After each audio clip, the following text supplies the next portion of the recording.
is a Chutisasa beer. You know Chutisasa beer? Have you seen this man? Okay, today we are going to do another bathroom review. It's going to be Heineken lager beer from the Netherlands. Very famous beer. Just showing it here first. I'm going to do a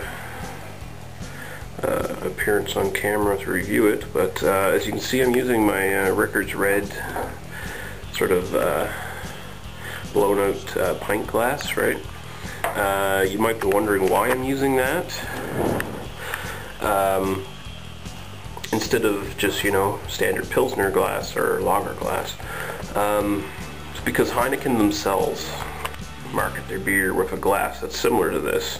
Essentially, it's exactly the same as this, a bit wider with a gold rim and the Heineken logo, of course. But that's what they seem to think their beer should be served in, so that's what I'm going to review it in. So we'll get to the review now. The pouring and the smelling and the tasting and all that good stuff. Okay, here we go. See if I can get my finger under this. I have no fingernails at the moment. Now, I picked this can. This is the 500 milliliter can. This is the imported version, by the way. We also get another imported version, a keg can, and I'll post a picture on the review here so you can see what I'm talking about. It's a 750 milliliter can, and it's shaped like a keg, like an actual beer keg. I was going to get it, but then I realized that I wasn't willing to ascend to the level of douchebaggery that you'd have to ascend to drink out of a can that's stupid looking. So we'll pour this now. As I said, this is from the Netherlands. Heineken has several different beers, actually. It's their lager and their Pilsner that are the most famous, though. They do have a brown and something else, and some other beers, non-alcoholic beers called Buckle or something like that too. This is 5% ABV, of course. Probably the most famous beer from Europe. It's up there anyway. Rivals Stella Artois, and they market themselves just about as good as Stella Artois.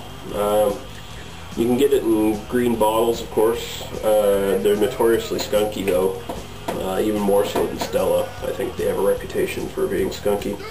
So, let's see.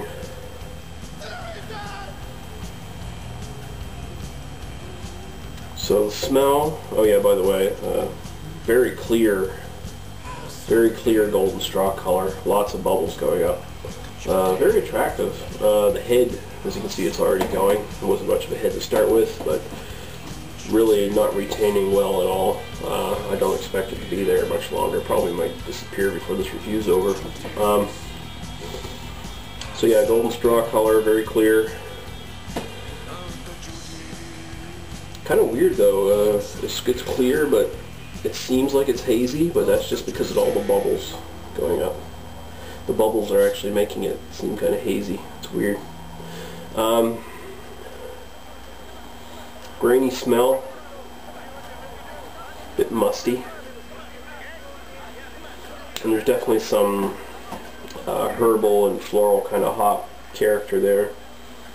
Not a lot. Got a bit better smell than most sort of standard mass marketed Euro lagers anyway. Yeah, it's okay. So, something to mention about Heineken. It's actually a gluten-free product, believe it or not. So, apparently it's suitable for people with that disease. Forgot the name again. I'm sure someone will remind me. Also of note, they don't seem to use any adjuncts for brewing their beer. course, I don't think most European lagers, big-time lager companies, I don't think they do anyway. It's usually when it ends up getting licensed over to North America, and it's brewed by, like, you know, a big company over there, over here. Then they start adding adjuncts into it and ruining the taste. So you're just getting the barley, hops, yeast, etc., etc. sort of deal here. The standard beer formula. Okay. So we'll take a taste now.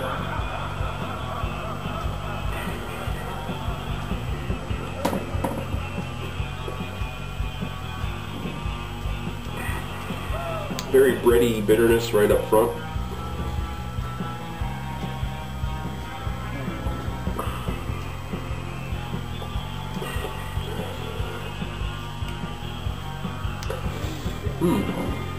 So there's sweetness there. It's got a very nice balance of sweetness and sweetness and bitterness. Very crisp. Probably the best word to describe it. Very crisp. Not big on taste though. Slightly watery, not too watery.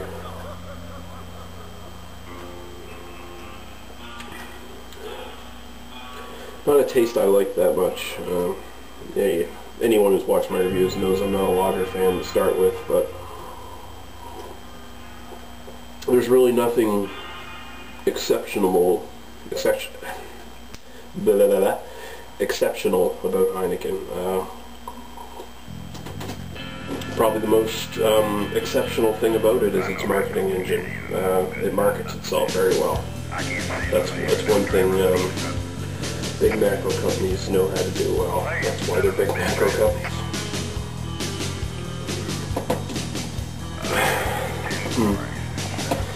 Yeah, it's crisp. Nice balance to the taste. What taste there is. Smooth finish.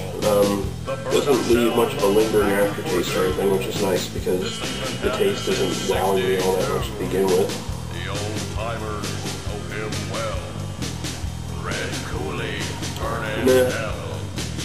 Red Hougly. I can't really say it's anything great. Just a standard lager, really. When it comes down to it, Heineken is just a standard lager. 2.5 out of 5 for the heinie.